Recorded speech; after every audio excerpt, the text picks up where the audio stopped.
Fit and ഫിനിഷുള്ള ഏറ്റവും ഭംഗിയുള്ള ഏറ്റവും എന്താ പറയുക ഒരു രസമുള്ള വണ്ടിയെന്ന് ഈ ഒരു വണ്ടിയുടെ മാനുവൽ ട്രാൻസ്മിഷൻ എന്ന് പറയുന്നത്, ഇതിൻ്റെ ഷിഫ്റ്റിംഗ് എന്ന് പറയുന്നത്. ഇപ്പോൾ ഇതിൻ്റെ ഫ്യൂവൽ എഫിഷ്യൻസിയെ കുറിച്ച് കൂടി പറയണ്ടേ. അത് ടർബോ ആണ്, ചവിട്ടി ഓടിച്ചാൽ നല്ല വണ്ണം മൈലേജ് കുറയും. നിസാൻ ടെക്ടോൺ ഈ വണ്ടി ഓടിക്കുകയാണേ. അപ്പോൾ ടെക്ടോണിനെ പലരും പറഞ്ഞു കണ്ടു ഇത് പെട്രോളിൻ്റെ ബേബിയാണ് അല്ലെങ്കിൽ ബേബി പെട്രോൾ ആണെന്ന്. അപ്പോൾ ഞാൻ പറയും ഇത് ആരുടെ ബേബിയാണെന്ന് വെച്ചാൽ ഇത് റെനോയുടെ ബേബിയാണ്. ഓക്കെ, റെനോയുടെ ആദ്യത്തെ ബേബി അല്ല നിസാനിൽ വരുന്നത്. പല ബേബികൾ വന്നിട്ടുണ്ട്, പല വണ്ടികളുണ്ട്. നിസാൻ്റെ മൈക്രയാണ് പിന്നീട് റെനോ പൾസ് ആയത്. അതുപോലെ നിസാൻ സണ്ണിയാണ് പിന്നീട് റെനോ സ്കാലയായത്. പക്ഷേ റെനോ ഡസ്റ്റർ ആയിരുന്നു നിസാൻ ടെറോനോ ആയത്. അത് റിവേഴ്സായി. പിന്നീട് റെനോ ഡ്രൈവർ നിസാൻ ഗ്രാവൈറ്റ് ആയി. പക്ഷേ റെനോ കൈഗറും നിസാൻ മാഗ്നറ്റും എന്ന് പറയുന്നത് ഒരേ വണ്ടികളല്ല. അതിന് വേണമെങ്കിൽ സിബ്ലിംഗ് കാർസ് എന്ന് വിളിക്കാം. അപ്പോ എന്റെ ചോദ്യം ഇതാണ്, കാർ റീബ്രാൻഡ് എഞ്ചിനീയറിംഗ് എന്നാൽ എന്താണെന്ന് ലളിതമായിട്ട് പറയാം. ഒരു വാഹന നിർമ്മാതാവ് സ്വന്തമായിട്ട് രൂപകൽപ്പന ചെയ്തിട്ട് ഒരു കാറോ അല്ലെങ്കിൽ അതിൻ്റെ പ്ലാറ്റ്ഫോമോ ചെറിയ ചില ഡിസൈൻ മാറ്റങ്ങളിലൂടെയോ അല്ലെങ്കിൽ വെറും ഒരു ബ്രാൻഡ് ലോഗോ മാത്രം മാറ്റി മറ്റൊരു നിർമ്മാതാവിൻ്റെ പേരിൽ വിപണിയിലെത്തിക്കുന്ന പരിപാടിയാണിത്. 3 തരത്തിലാണ് കാറിൻ്റെ റീബ്രാൻഡിങ് നടക്കാറുള്ളത്. ഒന്ന് ഡയറക്റ്റ് ബാഡ്ജിങ് ആണ്. അതായത് കാറിൻ്റെ ബോഡിയോ ഡിസൈനോ ഒന്നും മാറില്ല, ഗ്രില്ലും സ്റ്റിയറിംഗിലെ ലോഗോയും ബാഡ്ജുകളും മാത്രം മാറും. ഉദാഹരണം പറഞ്ഞാൽ മാരുതി ബലെനോ അല്ലെങ്കിൽ ടൊയോട്ട ഗ്ലാൻസ. കോസ്മെറ്റിക് ബാഡ്ജിങ് എന്ന് പറഞ്ഞ രണ്ടാമത്തെ പരിപാടിയിൽ കാറിൻ്റെ ബോഡി ഷെല്ലും ഡോറുകളും ഒന്നായിരിക്കും. എന്നാൽ ലൈറ്റുകൾ, ബമ്പറുകൾ, ഗ്രില്ല്, അലോയ് വീലുകൾ എന്നിവ മാറ്റി പുതിയ രൂപം നൽകും. റെനോ ഡസ്റ്റർ അല്ലെങ്കിൽ നിസാൻ ടെറാനോ അതല്ലെങ്കിൽ മാരുതി ഫ്രോങ്സ്, ടൊയോട്ട ടൈസറൊക്കെ അതിൻ്റെ ഉദാഹരണമാണ്. പിന്നെ പ്ലാറ്റ്ഫോം ഷെയറിംഗ് ഉണ്ട്. അതാണ് മൂന്നാമത്തെ കാര്യം. അത് കാറിൻ്റെ അടിത്തറ അല്ലെങ്കിൽ അടിത്തറയും എഞ്ചിനും ഒന്നായിരിക്കും എന്ന് പറയാം. എന്നാൽ പുറമേയുള്ള ലുക്ക് അല്ലെങ്കിൽ ഇൻറ്റീരിയറും പൂർണ്ണമായിട്ടും വ്യത്യസ്തമായിരിക്കും. റെനോ കൈഗറും നിസാൻ മാഗ്നറ്റും ഒരു ഉദാഹരണമാണ്. സ്കോഡ കുഷാക്ക്, ഫോക്സ്വാഗൺ ടൈഗണും ഒരു ഉദാഹരണമാണ്. എന്തുകൊണ്ടാണ് കമ്പനികൾ ഇത് ചെയ്യുന്നത് വെച്ച് കഴിഞ്ഞാൽ വലിയ സാമ്പത്തിക ലാഭമാണ് അതുകൊണ്ട് അത് കിട്ടുക. ഒരു കാറ് ഫ്രം സ്ക്രാച്ചിൽ നിന്ന് വികസിപ്പിച്ചെടുക്കാനായിട്ട് R&Dക്ക് തന്നെ ആയിരക്കണക്കിന് കോടി രൂപ ചിലവാകും. റീബ്രാൻഡിങ് വഴി 2 കമ്പനികൾക്കും ഈ ചിലവ് വീതിച്ചെടുക്കാൻ പറ്റും. പിന്നെ പെട്ടെന്ന് വണ്ടി വിപണിയിലെത്തിക്കാനും പറ്റും. പുതിയൊരു കാർ നിർമ്മിച്ച് ഡിസൈൻ ചെയ്ത് വരാനായിട്ട് 3 മുതൽ 5 വർഷം വരെ വരില്ലേ. എന്നാൽ റീബ്രാൻഡിങ് വഴി 1 മുതൽ 1.5 വർഷത്തിനുള്ളിൽ പുതിയ മോഡൽ ഇറക്കാം. അതുപോലെ കസ്റ്റമർക്ക് കയറുള്ള ഗുണങ്ങൾ വെച്ച് കഴിഞ്ഞാൽ മെച്ചപ്പെട്ട വാറണ്ടി സർവീസും കിട്ടും, പാർട്ടുകളുടെ വിലക്കുറവുണ്ടാവും, വെയിറ്റിംഗ് പീരീഡ് കുറയും. അതൊക്കെയാണ്. എന്തായാലും നിസാൻ ടെക്ടോൺ ഓടിക്കുമ്പോൾ എനിക്ക് DCT ഓടിക്കുന്ന ഒരു ആഗ്രഹം ഉണ്ടായിരുന്നു. പക്ഷേ സംഭവം ദാറ്റ് മെസ്ഡപ്പ് അത് നടന്നില്ല. കാരണം നമ്മുടെ ഒരു ഇഷ്ടം പലപ്പോഴും നടന്നോണമെന്നില്ല. എന്തായാലും DCT പിന്നീട് ഒരിക്കൽ ഡസ്റ്ററോ അല്ലെങ്കിൽ ടെക്ടോൺ തന്നെ ഓടിക്കുന്നതായിരിക്കും. ഈ ടെക്ടോണിനെ റെനോയുമായിട്ടുള്ള സാമ്യം എന്ന് പറയുന്നത് അറിയാവുന്നവർക്ക് ഒറ്റമോട്ട് മനസ്സിലാവും, അല്ലാത്തവർക്ക് ഫ്രണ്ട് കണ്ടാൽ മനസ്സിലാവില്ല. കാരണം ഈ ഫ്രണ്ട് ഫേഷ്യക്ക് നല്ല ഡിഫറൻസിയേഷൻ ഉണ്ട്. ഇപ്പോൾ ഈ ടെക്ടോൺ എന്നുള്ള ലെറ്ററിങ് മാത്രമല്ല, ഈ ലൈൻ, ചുവന്ന ലൈൻ, ഈ വലിയ ബമ്പറിൻ്റെ ഡിസൈൻ അല്ലെങ്കിൽ ഈ ലൈറ്റിൻ്റെ ഡിസൈനൊക്കെ തമ്മിലും ഒരു പ്രകടമായ വ്യത്യാസം കൊടുക്കാനായിട്ട് നിസാൻ ശ്രമിച്ചിട്ടുണ്ട്. It works. പിന്നെ ഇവിടെ കൊടുത്ത ഈ സിൽവർ ഇൻസെർട്ടും ഇവിടുത്തെ ഒരു എയർ ഇൻടേക്കും അങ്ങനെയുള്ള കാര്യങ്ങളൊക്കെ കണ്ടോ. അപ്പോൾ ഇതൊരു വലിയ വണ്ടി എന്നുള്ള ഫീൽ തോന്നിക്കുന്നുണ്ട് ടെക്ടോൺ. ആക്ച്വലി ടെക്ടോൺ വലിയ വണ്ടിയാണ്. പിന്നെ എനിക്ക് തോന്നുന്നു നിസാൻ സ്റ്റേബിളിൽ ഇന്ത്യയിൽ വന്ന വണ്ടികളിൽ ഇപ്പോൾ റെനോയിൽ പറഞ്ഞ പോലെ ഏറ്റവും ഫിറ്റ് ആൻഡ് ഫിനിഷുള്ള ഏറ്റവും ഭംഗിയുള്ള ഏറ്റവും എന്താ പറയുക ഒരു രസമുള്ള വണ്ടിയെന്ന് എനിക്ക് ഈ വണ്ടിയെ പറയാൻ പറ്റും. കാരണം ഇതിന് അതിൻ്റേതായിട്ടുള്ള മെറിറ്റ് ഉണ്ട്. ഇതിൻ്റെ ഒരു സ്ക്രീനുകളാണെങ്കിലും ഇപ്പോൾ ഇവിടെ ഒരു കൗതുകം ഞാൻ പറയാം, ഈ ക്ലസ്റ്ററിന് ഈ ടച്ച് സ്ക്രീനിനേക്കാളും വലിപ്പം കൂടുതലുണ്ട്. അതാണ് ഇതിൻ്റെ ഒരു കാര്യം. പിന്നെ ഈ സ്ക്രീനിനകത്തുകൂടെ നമുക്ക് കൈ ഓടിച്ചാലേ ആവശ്യത്തിനുള്ള സാധനങ്ങളൊക്കെ കാണാം, അതിൻ്റെ ആനിമേഷനൊക്കെ കാണാൻ ഭംഗിയുണ്ട്. അതായത് ഒരു രസമുണ്ട് കാണാനായിട്ട്. ഉള്ളിലത്തെ കാര്യങ്ങളൊക്കെ ഇപ്പോൾ മ്യൂസിക് ആണെങ്കിലും അതല്ല ബാക്കിയുള്ള ഒരു MID എക്കോ മോണിറ്റർ പോലുള്ള കാര്യങ്ങൾ, അതല്ലെങ്കിൽ ആ ടയർ പ്രഷർ മോണിറ്റർ സിസ്റ്റം, ആ ഡിസ്റ്റൻസ് ടു എംപ്റ്റി പോലുള്ള കാര്യങ്ങളൊക്കെ കാണാം, കൺസംഷനൊക്കെ കാണാം. ഈ സ്ക്രീൻ എന്ന് പറയുന്നത് വൈബ്രൻ്റ് ആണ്, ഇൻഡ്യൂറ്റീവ് അല്ല എന്നാണ് ഞാൻ പറഞ്ഞത്. വലിയ ഇൻഡ്യൂറ്റീവ് അല്ല എന്നാണ് പറഞ്ഞത്. ഡുവൽ സോൺ AC ഉണ്ട്. ഇവിടെ കംഫർട്ട് മോഡ്, നോർമൽ മോഡ് അല്ലെങ്കിൽ ഈക്കോ മോഡ് കാര്യങ്ങൾ കാണാം. ഈ ഒരു ഈക്കോ അല്ലെങ്കിൽ ഇവിടെ നമുക്ക് കംഫർട്ട്, ഇവിടെ നമുക്ക് പേഴ്സോ മോഡാണ്. പേഴ്സോ മോഡിൽ ഞാൻ കോൺഫിഗർ ചെയ്യാൻ വേണ്ടി നോക്കിയപ്പോഴേ ഈ കോൺഫിഗറേഷൻ നോക്കിയപ്പോൾ ഡ്രൈവിംഗ് മോഡ് എന്ന് പറയുന്നത് നോർമലും അല്ലെങ്കിൽ ഈക്കോ മാത്രമേ ഉള്ളൂ, വേറെ മോഡൊന്നും കണ്ടില്ല. അപ്പോൾ അതൊരു കാര്യമാണ്. പിന്നെ അഡാസ് ലെവൽ 2 ഉള്ള വണ്ടിയാണ്, അതൊരു കാര്യമായിട്ട് കാണാം. TPMS ആദ്യം തന്നെ കാണിക്കുന്നുണ്ട്. പിന്നെ ഇവിടെ വെഹിക്കിൾ സെറ്റിംഗ്സിനകത്ത് my driving, air quality, dynamic ചാച്ചി, പിന്നെ വെഹിക്കിൾ സെറ്റിംഗ്സ്, ഡ്രൈവർ അസിസ്റ്റൻസ്. ഈ ഡ്രൈവർ അസിസ്റ്റൻസിനകത്താണ് ഏറ്റവും കൂടുതൽ ഓൾ ഓൺ പേഴ്സോ എന്ന് പറഞ്ഞ ഓപ്ഷൻസ് നമുക്ക് ഏത് ഓഫ് ചെയ്യണം ഏത് ഓൺ ആക്കണം ഓപ്ഷൻ കൊടുത്തിട്ടുണ്ട്. പിന്നെ ഇവിടെ മ്യൂസിക്, അതല്ലെങ്കിൽ ഇവിടെ കോള്, ഇവിടെ ഈ കാണുന്ന മെനു, അതായത് ആപ്പിൾ കാർപ്ലേ, ആൻഡ്രോയിഡ് വയർലെസ് ആണ്, റേഡിയോ കാണാം, സെറ്റിംഗ്സ് കാണാം, ബ്ലൂടൂത്ത് ഓഡിയോ കാണാം. ഓക്കെ, ഇതാണ് ഒരു സ്ക്രീനിൻ്റെ ഒരു രത്നം ചുരുക്കം. താഴെ AC വെൻറ്റുകളും അല്ലെങ്കിൽ AC ഫിസിക്കൽ കൺട്രോൾസ് കാണാം. ക്ലീൻ എയർ എന്ന് പറയുന്നത് ബട്ടണല്ല, അതോടെ കൊടുത്തൊരു വാണിംഗ് ആണ്. നോൺ അല്ലെങ്കിൽ കോഷനാണ്. ഇവിടെ ലോക്കാണ് ലോക്ക്, ഇവിടെ ഹസാർഡ് ലൈറ്റിൻ്റെ സ്വിച്ച്. ഇത് ഇൻ്റഗ്രേഷൻ കൊള്ളാം. ഇതൊരു പുറത്തേക്ക് നിൽക്കുന്ന പോലെയാണ്. താഴെ ഒരു ചെറിയ തട്ട് കൊടുത്തിട്ടുണ്ട്. 2 നിലയുള്ള കൺസോളാണ്. ഇതാണ് ഈ വണ്ടിയുടെ കീ. അതായത് നമ്മുടെ റെനോ ഡസ്റ്ററിൽ കണ്ട കീ പോലെ തന്നെയാണ് ടെക്നോ എന്ന് പറയുന്ന ഈ ടെക്നോണിലെ കീ എന്ന് പറയുന്നത്. ടെക്നോ എന്ന് പറയുന്ന വേരിയൻ്റാണ്. ഇവിടെ 2 USB ചാർജിങ് പോർട്ടും ഒരു 12 വോൾട്ട് ചാർജിങ് പോർട്ടും കാണാം. ഇതിന് വയർലെസ് ചാർജിങ് ഇല്ല. ഇതാണ് കൺസോൾ. ഇവിടുത്തെ ഒരു ആരോസൊക്കെ കാണാം. ഇതൊക്കെ ചെറിയ ആംറസ്റ്റ്, കാർ ഇൻഡസ്ട്രിയിലെ ഏറ്റവും ചെറിയ ആംറസ്റ്റാണോ എനിക്ക് അങ്ങനെ തോന്നി. ഈ ഗ്ലോ ബോക്സ് കണ്ട വലിയ ഗ്ലോ ബോക്സ് തോന്നും, പക്ഷേ മഹീന്ദ്ര താരല പോലെയാണ്. ഇവിടെ കുറേ ഭാഗം ബ്ലോക്ക്ഡാണ്, ചെറിയൊരു സ്പേസേ ഉള്ളൂ. ഓക്കെ, വലിയ അടപ്പും ചെറിയ സ്റ്റോറേജ് സ്പേസുമാണ് അല്ലേ. ഓക്കെ, ഈ AC വെൻറ്റുകൾ കൊള്ളാം. ഇതിൻ്റെ ഈ കണക്ഷനും കൊള്ളാം. മിററുകൾ കൊള്ളാം. ഇത് ഓട്ടോ ഡിമ്മിങ്ങുള്ള മിററാണ്. ഇവിടെ സൺഷെയ്ഡിനും അല്ലെങ്കിൽ സൺറൂഫിനും സെപ്പറേറ്റ് ബട്ടൺ കൊടുത്തിട്ടുണ്ട്. ഇത് ടച്ചാണ്. ഇവിടെ വാണിങ്ങൾ കാണാം. പിന്നെ ഈ മിററൊക്കെ ഉണ്ടല്ലോ, അത് ഡ്രൈവർ സൈഡിലുണ്ട്. അതൊന്നും ചീപ്പ് കോസ്റ്റ് കട്ടിങ് ചെയ്തിട്ടുള്ളത് ഗുണമായിട്ട് കാണാവുന്ന കാര്യമാണ്. ലൈറ്റ് തുറന്നാൽ ലൈറ്റ് കത്തും. കേട്ടോ, ഈ ഒരു വണ്ടിയുടെ മാനുവൽ ട്രാൻസ്മിഷൻ എന്ന് പറയുന്നത്, ഇതിൻ്റെ ഷിഫ്റ്റിംഗ് എന്ന് പറയുന്നത് ക്ലീനാണ്. അതായത് നമുക്ക് വളരെ ഈസി ആയിട്ട് കൃത്യതയോടുകൂടി ഷിഫ്റ്റ് ചെയ്യാൻ പറ്റുന്നുണ്ട്. മാത്രമല്ല ഈ വണ്ടി ഫാസ്റ്റാണെന്ന് പറയുമ്പോൾ ഒരു 1.3 എഞ്ചിൻ എന്ന് പറയുന്നത് നമുക്ക് പുതുമയല്ല. കാരണം പഴയ ഡസ്റ്ററിൽ 1.3 നമ്മൾ കണ്ടിട്ടുണ്ട്. ആ വണ്ടി ഞാൻ നാനോ ട്രിപ്പിൽ പോയപ്പോൾ ഞാൻ തിരുവനന്തപുരത്ത് വെച്ചിട്ട് വീഡിയോ ഉണ്ടാക്കിയപ്പോൾ ഞാൻ ഓടിച്ച് ഞാൻ പറഞ്ഞിട്ടുണ്ടായിരുന്നു ഇതാണ് ഡസ്റ്റർ 1.3 എന്ന്. അതേ എഞ്ചിൻ തന്നെയാണത്. ഈ എഞ്ചിൻ്റെ ഒരു പ്രത്യേകത എന്ന് പറയുന്നത് ടർബോ ചാർജർ എഞ്ചിനാണ്. മെഴ്സീഡീസുമായിട്ടുള്ള ബന്ധം എന്ന് പറയുന്നത് ഈ എഞ്ചിനാണ്. ഈ എഞ്ചിൻ എന്ന് പറയുന്നത് ഷെയറിംഗ് ആണ്. പല ചെറിയ മോഡലുകളിലെ മെഴ്സീഡീസിൽ 1.3 കാണാം. ഇത് ഹൈഡ്രോളിക് സ്ട്രെട്ടാണ്. ഇതിൻ്റെ പവർ 161 bhp, ടോർക്ക് എന്ന് പറയുന്നത് 280 Nm. ഈ എഞ്ചിന് ഒരു എഞ്ചിൻ കവർ കൊടുത്തിട്ടില്ല എന്നുള്ളതൊരു കുറവായിട്ട് കാണാം.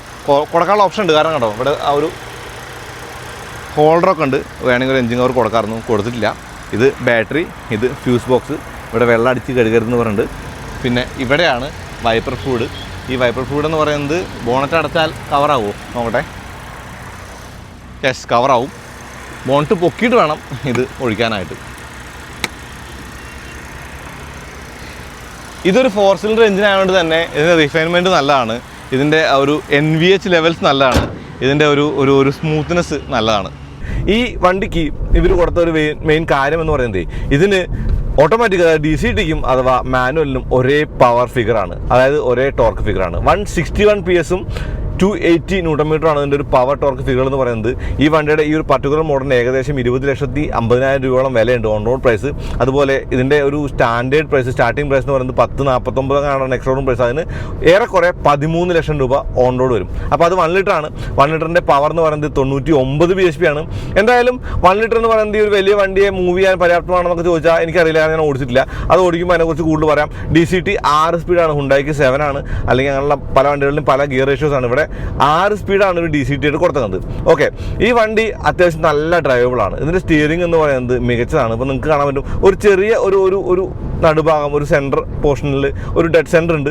അത് ഒഴിച്ച് നിർത്തിയാൽ നല്ല ക്ലീനായിട്ട് നമുക്ക് വണ്ടി മാനുവൽ ചെയ്ത് പോകാൻ പറ്റും. ഇലക്ട്രിക് പവർ സ്റ്റിയറിംഗ് ആണ്. കൂടാതെ സസ്പെൻഷൻ എന്ന് പറയുന്നത് പഴയ ഡസ്റ്ററിൽ കണ്ട അല്ലെങ്കിൽ പഴയ നമ്മുടെ ടെറാനോയിൽ കണ്ട പോലെ അത്ര മാജിക് കാർപ്പറ്റ് അല്ല. പക്ഷേ ഹാൻഡ്ലിങ്ങിന് വേണ്ടി ട്യൂൺ ചെയ്ത വണ്ടി എന്ന നിലയ്ക്ക് ഇത് നമുക്ക് സുഖമായിട്ട് ഹൈ സ്പീഡിൽ ഓടിച്ചുകൊണ്ട് നടക്കാൻ പറ്റും. നമുക്ക് ലൈൻ ചേഞ്ച് ചെയ്യാൻ പറ്റും. വലിയ പ്രശ്നങ്ങളില്ല.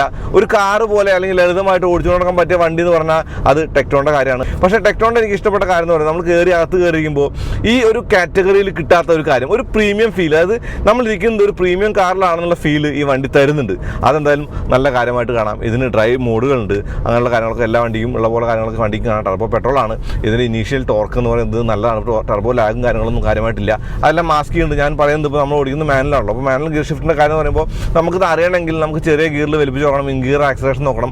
അപ്പോൾ നമ്മളിപ്പോൾ ഓടിച്ചുകൊണ്ടിരിക്കുന്ന 4ാമത്തെ ഗിയറിൽ 6 സ്പീഡാണ് ഇതിൻ്റെ മാനുവലും, 6 സ്പീഡാണ് ഓട്ടോമാറ്റിക്കും, അതായത് DCT. ഓക്കെ, അപ്പോൾ നമ്മളിപ്പോൾ ഇൻ ഗിയർ ആക്സലേഷൻ എന്ന് പറയുമ്പോൾ ഇപ്പോൾ 70 കിലോമീറ്റർ പോകുന്നു. ഞാനൊന്ന് വളരെ സ്ലോ ആക്കിയിട്ട് ഒരു ഇത്തിരി താഴേക്ക് പോയിട്ട് ആ ഒരു ടർബോയുടെ ഗുണം കാണിച്ചു തരാം. ലോ എൻഡും മിഡ് റേഞ്ചും ആണ് ടർബോയുടെ ഒരു മെയിൻ ഫാക്ടർ എന്ന് പറയുന്നത്. അത് ഇവിടെയും കാണാം. ഇൻഡിക്കേറ്റർ ലെഫ്റ്റ് ആകട്ടെ, കാരണം റൈറ്റ് കൂടെ പോയിട്ട് മെല്ലേക്കല്ലേ ബാക്കിൽ വരുന്ന വണ്ടി അണ്ണാക്ക് കയറും. ഓക്കെ, ഇപ്പോൾ 58, 57, 56. ആദ്യം ഗിയർ ഇൻഡിക്കേറ്റർ ഏത് സ്പീഡിലാണ് വരുന്നത് നോട്ടെ. അതായത് ഡൗൺ ചെയ്യാനുള്ളതേ. ഓക്കെ, എന്തായാലും താഴേക്ക് പോകുന്നില്ല. 47 ഇൻ ഗിയർ ആക്സലേഷൻ ആണേ. പോണ് ഡൗൺ ചെയ്യാനായിട്ട് കാണിച്ചു. പക്ഷേ ഞാൻ ഡൗൺ ചെയ്യുന്നില്ല. അതേ ഗിയറിൽ കയറി പോവാണ്. കയറി പോകണം. ഓക്കെ, ഇതാണ് ഞാൻ പറഞ്ഞത്. ഇതിൻ്റെ ഡ്രൈവബിലിറ്റി എന്ന് പറയുന്നത് മികച്ചതാണ്. അപ്പോൾ ഇതിൻ്റെ സസ്പെൻഷൻ, ഡ്രൈവബിലിറ്റി, സ്റ്റിയറിംഗ് 3 കാര്യങ്ങൾ ഇൻ ചെക്കാണ്. അപ്പോൾ ഒരു വണ്ടി വാങ്ങുമ്പോൾ നമുക്ക് അത്യാവശ്യം വേണ്ടത് എന്താ? കംഫർട്ട് വേണം. ഓക്കെ, കംഫർട്ടബിൾ ആണ്. ഇത് അത്യാവശ്യം ഹാൻഡ്ലിംഗ് വേണം. ഓക്കെ, ഹാൻഡ്ലിംഗ് ഉണ്ട്. അത്യാവശ്യം പവർ വേണം. ഓക്കെ, പവർ ഉണ്ട്. അപ്പോൾ നിങ്ങൾ ചോദിക്കുമ്പോൾ സെൽറ്റോസ് 1.5 ആണ്, ക്രെറ്റ 1.5 ആണ്. അങ്ങനെ നോക്കി കഴിഞ്ഞാൽ ഇതിന് അത്രമാത്രം പവർ ഉണ്ടോ? ഇത് 1.3 അല്ലേ. പക്ഷേ നിങ്ങൾ പവർ ഫിഗർ നോക്കിയാൽ ഇവർ ടർബോ ഒക്കെ വലുതാക്കി വെച്ച് ഇതിൻ്റെ ഒരു സ്പെക്ക് എന്ന് പറയുന്നത് അത്യാവശ്യം നന്നായി തന്നെ കൊടുത്തിട്ടുണ്ട്. 161 BHP എന്ന് പറയുന്നത് അത്യാവശ്യം പവർഫുള്ളാണ്. അപ്പോൾ ചില വീഡിയോസ് നിങ്ങൾ കണ്ടു കാണും, ഡസ്റ്ററിൻ്റെ ടെക്ട്രോണിൻ്റെ അല്ല, ബോണറ്റിനകത്ത് മൈക്ക് വെച്ചിട്ട് ആ ബ്ലോ ഓഫ് വാല് ഫു ഫു ഫു എന്ന് പറഞ്ഞ സൗണ്ടുകൾ കേട്ടിട്ടുണ്ടോ? പക്ഷേ എനിക്ക് ക്ലിയർ ആയിട്ടും കൃത്യമായിട്ടും പറയാൻ പറ്റും, നമുക്ക് വണ്ടി ഓടിച്ചുകൊണ്ടിരിക്കുമ്പോൾ അങ്ങനെ ഒരു സൗണ്ടോ അങ്ങനെ ഒരു കാര്യം കേൾക്കാൻ പറ്റില്ല. അതിന് വേണ്ടിയിട്ട് ബോണറ്റിനകത്തൊക്കെ കൊണ്ടുപോയി മൈക്ക് വെച്ച് ടർബോയുടെ ഫ്ലട്ടർ വരുന്ന ആ സ്ഥലത്ത് കൊണ്ടുപോയി മൈക്ക് വെച്ചിട്ടൊക്കെ കേൾപ്പിച്ച് അയക്കാൻ വഴി. അല്ലാണ്ട് അങ്ങനെ ഒരു സൗണ്ട് സാധാരണ ജീവിതത്തിൽ വണ്ടി ഓടിക്കുമ്പോൾ കേൾക്കുന്നില്ല, ഒരു കോമൺ മാൻ പെർസ്പെക്റ്റീവിൽ. പിന്നെ T280 എന്ന് പറയുന്നത് ടർബോ 280 ന്യൂട്ടൺ മീറ്റർ എന്നാണ്. ടോർക്കിനാണ് പ്രാധാന്യം. ഇവിടെ വ്യത്യസ്തമായിട്ടുള്ളൊരു പ്ലേറ്റാണ് കൊടുത്തത്, നല്ല പ്ലേഗാണ് കൊടുത്തത്. ഇതാണ് വീലിൻ്റെ ഡിസൈൻ എന്ന് പറയുന്നത്. Okay, ranger HP വീലാണ്. 225, 55, 6, 18 ഫ്രണ്ടിലും ബാക്കിലും ഡിസ്ക് ബ്രേക്കാണ്. ഓക്കെ, പിന്നെ ഇവിടുത്തെ ഡോർ ഓപ്പണിങ് ഹാൻഡിലുണ്ട്. ഈ ഹാൻഡിൽ ഞാൻ ഡസ്റ്ററിലും പറഞ്ഞിട്ട് എനിക്ക് വലിയ ഇഷ്ടമല്ല. ബാക്കിലെ സീറ്റിൻ്റെ ഒരു അവസ്ഥ, റിയർ AC ഒക്കെ കാണാം. പിന്നിൽ 2 സീപ്പോട്ടും AC വെൻറ്റും കൂടി കാണാം. ഓക്കെ, ഇതിനകത്ത് ഇരിക്കാനൊക്കെ അത്യാവശ്യം കംഫർട്ടബിൾ ആണ്. തൈ സപ്പോർട്ട് കുറവാണ്, തൈ സപ്പോർട്ട് ഇല്ല എന്ന് തന്നെ പറയാം. പക്ഷേ നീ റൂമുണ്ട്, ഹെഡ് റൂമുണ്ട്, ലെഗ് റൂമുണ്ട്. ഇവിടെ ഈ ഒരു കുളത്തൊക്കെ കൊടുത്തുണ്ട്, അല്ലെങ്കിൽ ഒരു ഹുക്കൊക്കെ കൊടുത്തിട്ടുണ്ട്. പിന്നെ ഈ വണ്ടിക്ക് ഇവിടെ ഒരു സൺഷെയ്ഡോ കാര്യങ്ങളൊന്നും ഇല്ല. വലിയ ബോട്ടിൽ ഹോൾഡറൊക്കെയാണ്. ഇതൊരു ആംറസ്റ്റ് കാണാം. എല്ലാ ഡോറിനും ഓട്ടോ അപ്പ് ആൻഡ് ഡൗൺ കാണാണ്ട്. അതൊക്കെ ഗുണമായിട്ട് പറയാവുന്ന കാര്യമാണ്. പിന്നെ പിന്നിൽ വന്നാൽ നമുക്ക് ഒറ്റ ഓടന്ന് മനസ്സാവും, ടെക്ട്രോൺ എന്നുള്ള ലെറ്ററിംഗ് ഉണ്ട്. ഓക്കെ, ബമ്പർ ഇൻസൈഡൊക്കെ കാണാം. ഇത് പവേർഡ് അല്ല, DCTക്ക് പവേർഡ് ടെയിൽ ഗേറ്റ് ആണ് എന്നാണ് എൻ്റെ ഓർമ്മ. പക്ഷേ വലിയ ബൂട്ടാണ്. ഈ ബൂട്ടിൽ നമുക്കൊരു പ്രോപ്പർ സ്പെയർ വീല് കാണാം. പ്രോപ്പർ സ്പെയർ എന്ന് പറയുമ്പോൾ ആ വീലിൽ നമുക്ക് അലോയ് വീലല്ല, അത് സ്റ്റീൽ വീലാണ്. സ്റ്റീൽ ഈ ഒരു ഫോമൊക്കെ കണ്ടോ? അതായത് വീല് എന്ന് പറയുന്നത് ഉണ്ട് എന്നുള്ളതാണ്, പഞ്ചറക്കിറ്റ് അല്ല എന്നുള്ളതാണ്. 60-40 സ്പ്ലിറ്റ് ഉണ്ട്. അതായത് ഇവിടെ നല്ല സ്പേസാണ്, നല്ല സ്പേസുള്ളൊരു ബൂട്ടാണിത്. ഈ ഷെൽഫ് 2 പീസാണ്. ലൈറ്റുകളുണ്ട്. ആ ഒരു 12 വോൾട്ട് സ്റ്റോറേജൊക്കെ കാണാം. അപ്പോൾ പവർ ടെയിൽ ഗേറ്റ് വേണോ? DCT വാങ്ങണം. അകത്ത് കയറുമ്പോൾ ഈ സീറ്റ് കൊള്ളാം. ഈ സീറ്റിന് ഇലക്ട്രിക് അഡ്ജസ്റ്റ്മെൻ്റ് ഒക്കെ ഉണ്ട്. സീറ്റിൽ വെന്റിലേറ്റർ സീറ്റ് ടാറ്റ മോട്ടോഴ്സിൻ്റെ പോലെയാണ്. അതിൻ്റെ സ്വിച്ച് എന്ന് പറയുന്നത് ഇവിടെ കൊടുത്തേക്കുന്നത്. പിന്നെ ഇതിനകത്ത് ഞാൻ ഈ പാർക്ക് ബ്രേക്കിൻ്റെ കാര്യം, ഇവിടെ auto start stop, ADAS of ചെയ്യാനുള്ള സ്വിച്ചൊക്കെ കാണാം. നല്ല ഡാഷ്ബോർഡാണ്, എലഗൻ്റ് ആണ്. ഈ ഡാഷ്ബോർഡിൽ സ്ക്രീനിനാണ് വലിപ്പം കുറവ്, ക്ലസ്റ്ററിന് വലിപ്പം കൂടുതലാണ്, നീളമാണ് ബേസിക്കലി കൂടുതൽ. ഇതാണ് ഈ ഒരു വേരിയൻറ്റിൻ്റെ സീറ്റിൻ്റെ കളർ കോമ്പിനേഷൻ എന്ന് പറയുന്നത്. DCTയുടെ വേറെയാണ്. ഇവിടെ പെഡലുകളും ആ ഡെഡ് പെഡലും കാണാം. 3 സീറ്റ് ബെൽറ്റുകളും 3 ഹെഡ് റെസ്റ്റുള്ള വണ്ടിക്ക് ആംറസ്റ്റ് ഉണ്ട്, സെൻറ്റർ ആംറസ്റ്റ് ഉണ്ട്. ഈ സീറ്റിൻ്റെ ഒരു കുഴി പോലത്തെ ഇരിക്കുന്ന ആ ഒരു സിറ്റുവേഷൻ കണ്ടോ, അല്ലെങ്കിൽ ആ ഒരു സെറ്റപ്പ് കണ്ടോ? ഈ വണ്ടിക്ക് അഡാസ് ഉണ്ടെന്ന് പറയുമ്പോൾ അഡാസിൻ്റെ സ്വിച്ച് ഒറ്റ സ്വിച്ചിൽ അഡാസ് ഓഫ് ചെയ്യാൻ പറ്റിയൊരു വണ്ടിയാണിത്. അത് വലിയ ഗുണമാണ്. കാരണം നമുക്കിതിൻ്റെ ഒരു ഇൻ്റർഫിറൻസ് കുറച്ച് ബോറാവുമായിരിക്കും. അത് നമ്മൾ കുറേ നേരം വണ്ടി ഓടിച്ചുകൊണ്ടിരിക്കുമ്പോൾ നമുക്ക് ഇതിങ്ങനെ ലൈനൊക്കെ കീപ്പ് ചെയ്ത് നമ്മളങ്ങനെ ഭയങ്കരമായിട്ട് പാമ്പർ ചെയ്യും, അല്ലെങ്കിൽ ഭയങ്കരമായിട്ട് നമ്മളങ്ങനെ പറഞ്ഞുകൊണ്ടിരിക്കും മാറ്റ്. അപ്പോൾ നമുക്കതൊരു ഭയങ്കര അസ്വസ്ഥയാണ്. അപ്പോൾ നമ്മൾ എന്ത് ചെയ്യും? നമ്മൾ പോയിട്ട് സ്റ്റിയറിങ്ങിൻ്റെ മുകളിൽ പോയിട്ട് ലൈൻ കീപ്പേഴ്സ് ഓഫ് ചെയ്യും മറ്റുള്ള വണ്ടികളിൽ. അപ്പോൾ വീണ്ടും കുറച്ച് നേരം തിരിച്ചു വരും. അതുപോലെ ഇതൊക്കെ സേഫ്റ്റി ആണല്ലോ. അതുപോലെ ഇപ്പോൾ നമ്മൾ പാർക്കിംഗ് സെൻസർ ഫ്രണ്ട് ഓൺ ആണെങ്കിൽ മുമ്പിൽ, ഇപ്പം ഇന്ത്യയാണ്, നമ്മുടെ റോഡാണ്, ബൈക്കുകാർ 2 വണ്ടിയുടെ ഗ്യാപ്പിൽ ഒരു വണ്ടിക്കുള്ള ഗ്യാപ്പുണ്ടെങ്കിൽ അവിടെ 3 ബൈക്ക് കയറിയിരിക്കും. അപ്പോൾ ഈ പാർക്കിംഗ് സെൻസറിൻ്റെ സൗണ്ട് നമുക്ക് അനുഭവം ഇതുകൊണ്ട്. അപ്പോൾ അതൊക്കെ നമുക്ക് ഒറ്റ സ്വിച്ചിൽ ഓഫ് ചെയ്യാൻ പറ്റുമെന്നുള്ളത് ടെക്ട്രോണിക് കാര്യമായിട്ട് കാണാം. ആ നോർമൽ മോഡിൽ ഇത് ഓടിക്കുമ്പോൾ ഇതിൻ്റെ ഫ്യൂവൽ എഫിഷ്യൻസിയെ കുറിച്ചുകൂടി പറയണ്ടേ. അത് ടർബോ ആണ്, ചവിട്ടി ഓടിച്ചാൽ നല്ല വണ്ണം മൈലേജ് കുറയും. ഇപ്പോൾ എനിക്ക് കാണിക്കുന്നത് 7.3 km/ലിറ്റർ ആണ്. 7.3 എന്ന് പറയുമ്പോൾ എനിക്ക് തോന്നുന്നു നമ്മൾ ക്രെറ്റ ഓടിച്ചിട്ടുണ്ട്, ക്രെറ്റയ്ക്കും ഏറെക്കുറെ 8-9 നമ്മൾ അഗ്രസീവായിട്ട് ഓടിച്ചാൽ കിട്ടുക. 1.5-ന് ഇത് 1.3 ഇത്തിരി കുറവാണ്. സ്റ്റിൽ നമ്മൾ ആ ഒരു ഡ്രൈവിംഗ് എന്ന് പറയുന്നത് മൈലേജിന് വേണ്ടി അല്ല എന്നുള്ളതൊരു കാര്യമല്ല. അപ്പോൾ ഞാനൊന്ന് റീസെറ്റ് ചെയ്യാം. ഇനി നമുക്കൊന്ന് മൈലേജ് നോക്കാം. അപ്പോൾ റീസെറ്റ് ചെയ്ത് വീണ്ടും 7.3 വന്നു.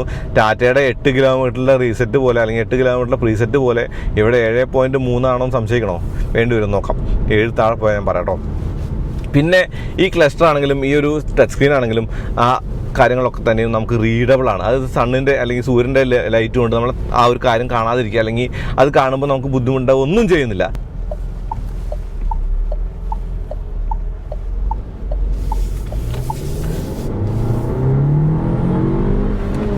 ഇപ്പം നമ്മൾ ഓടിക്കുന്നത് മാനുവലാണ് എന്നുള്ളതുകൊണ്ട് തന്നെ ഈ ക്ലച്ച് എന്ന് പറയുന്നത് ലൈറ്റാണ്, നമുക്ക് വലിയ എഫേർട്ടൊന്നുമില്ല, പക്ഷെ ഒരു സ്പ്രിങ്ങി ഫീൽ ഉണ്ട്. അതായത് നമ്മുടെ കാലിൻ്റെ മുട്ടൊന്ന് പൊക്കി പിടിക്കുന്നുണ്ട്. അത് സാധാരണ നിസാൻ റെനോ വണ്ടികളിൽ കാണുന്ന ഒരു സ്വഭാവം തന്നെയാണ്. പക്ഷേ അതൊരു കംപ്രസമായിട്ടോ അല്ലെങ്കിൽ അതൊരു വലിയ ഒരു പ്രശ്നമായിട്ടോ തോന്നുന്നില്ല. ലൈറ്റായിട്ടുള്ള ക്ലച്ച് പെഡൽ തന്നെയാണ്. ഇപ്പോൾ ബ്രേക്ക് 4 വീല് ഡിസ്ക് ബ്രേക്കാണ്. 4 വീല് ഡിസ്ക് ബ്രേക്കാണെന്ന് പറയുമ്പോൾ ചവിട്ടിയിട്ട് നിൽക്കുന്ന ഒരു ബ്രേക്കാണെന്ന് തന്നെ പറയാം. നമുക്ക് നല്ല കോൺഫിഡൻസ് ഒക്കെ ഇൻസ്പയർ ചെയ്യുന്ന ബ്രേക്കാണ്.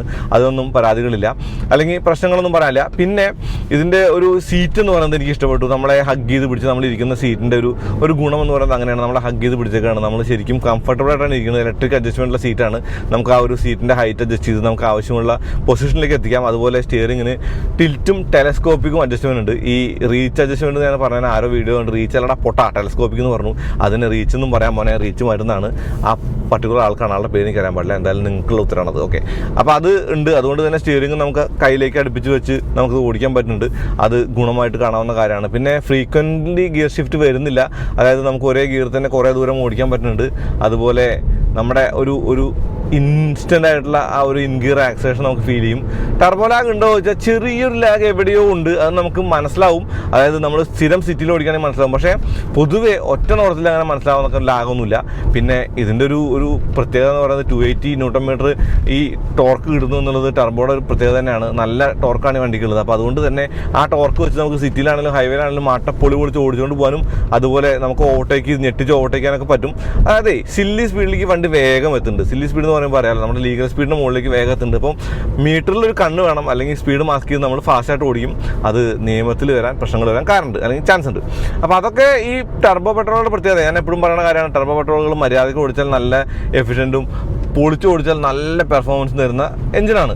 ആ എഞ്ചിൻ്റെ ഗുണം നമുക്കിവിടെ ഈ ഒരു ടെക്ടോണിലും കാണാം. അപ്പോൾ ആർക്കാണ് ടെക്ടോൺ വേണ്ടതെന്ന് വെച്ചാൽ റെനോയുടെ വണ്ടി വാങ്ങാൻ പോകാത്ത ആൾക്കാർ, നിസാൻ വേണം എന്നുള്ള ആൾക്കാർക്ക്, നിസാൻ്റെ ആ ഒരു പെട്രോളിൻ്റെ ലുക്ക് ഇഷ്ടമുള്ള ആൾക്കാർക്ക്,